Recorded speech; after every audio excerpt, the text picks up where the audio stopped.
We have known wine since ancient times. Vitis vinifera was first discovered in Mesopotamia, where people venerated the goddess vine, and then exported to various countries in the Mediterranean Sea. The crucial country for vine diffusion and legends about the discovery of wine was Greece.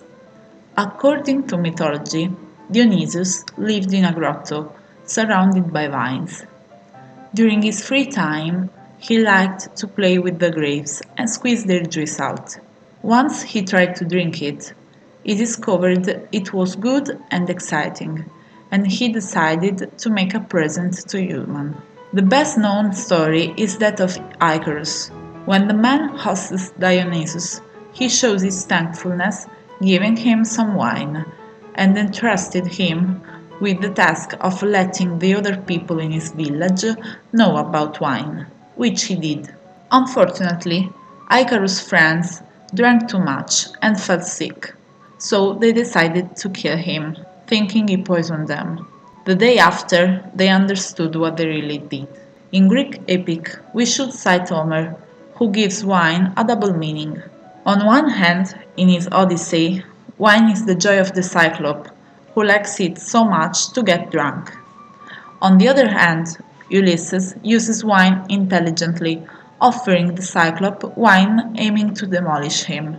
Homer puts so much wine in his epic that Horace, in the Roman era, dares to call him a wino. However, also Romans used a lot of wine, both in literature and in diets, dedicating many rituals to god Bacchus. Actually, these rituals are uncountable, but Virgilio tried to collect some of them in his Georgicae. As we know, the Romans conquered a big part of the territory we currently call Europe, exporting vines to a number of countries. Unfortunately, after the fall of the Roman Empire and during the Middle Ages, people moved from the countryside to villages, where they felt safer.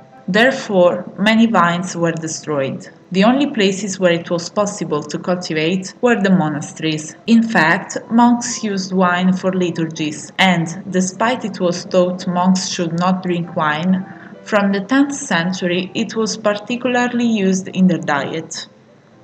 In the Middle Ages, monks were the only ones who wrote about wine production and customs, and actually the first ones who improved wine quality. After the Dark Ages, François Rabelais, Gargantua and Pantagruel express a prime example of wine roles in literature. In his novel, wine is the main character, continuously appearing in banquets and with a double meaning.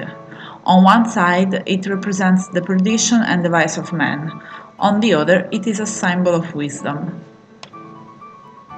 During the Enlightenment, wine sees a golden period, despite coffee's predominance. Intellectual people preferred to drink coffee, which was mentally exciting and did not cause drunkenness. However, in literature, the best subject was always wine, used by many Italian authors to express thankfulness and happiness towards Napoleon's settlement in Italy. In addition, Leopardi, one of the best-known Italian authors, writes about wine, defining it empowering for the mind or for the whole body. According to his theory, wine was the best way to escape from human misery. It was able to make interesting the most boring man, giving him intellectual excitement. Later, another important Italian author, Manzoni, tries to personify wine. In his The Betrothed, wine and vines aim to express human personality as good and bad. Renzo, actually considered the author's preferred character, asks for sincere wine while in an inn. As the story tells, he gets drunk and shares some revolutionary idea with a guard, being arrested. To justify his behavior, he explains the guards that at times innkeepers have some traitor wine. In The Betrothed, the inn is crucial for Renzo's character transition. As in The House by the Medlar Tree, it is for Antoni's one. Differently from Renzo, Antoni becomes the fool of the village, defined as a wino.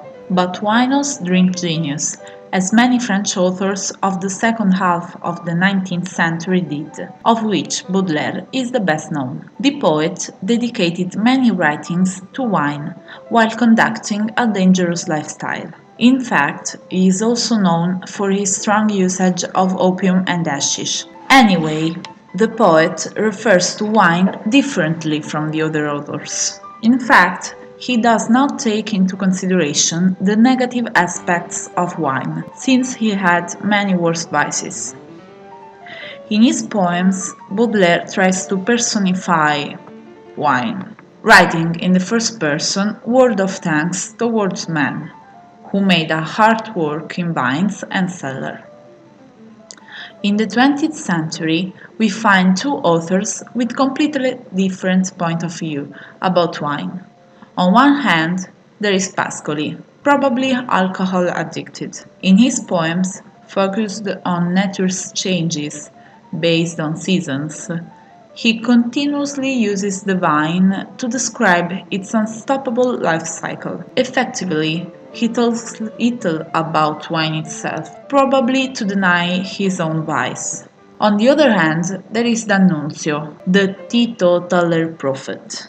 In fact, according to biographies, he drank wine at times, but he preferred water and despised those men who abused wine.